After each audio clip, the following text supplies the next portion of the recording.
Night one is in the books. It was definitely a little on the chillier side. I think it got down to just above 30 degrees, like 31, 32.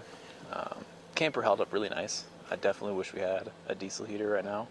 That'll kind of take the edge off a little bit, but we got a big day planned ahead of us. We're gonna hop on the ferry, got reservations for 12 o'clock, and then we should be on Orcas Island here in a little bit.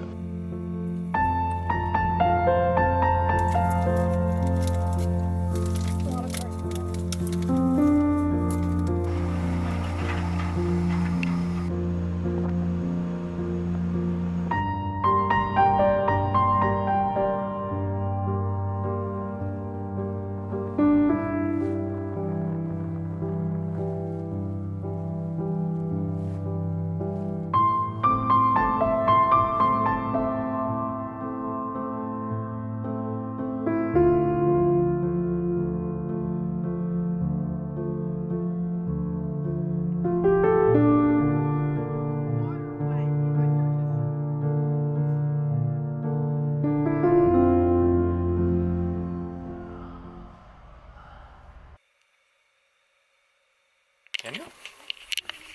Oh, I guess you can. Good job with this. Nice. Yeah. Canadian coast. Yeah. Canadian Coast Range. And then over there, Seattle.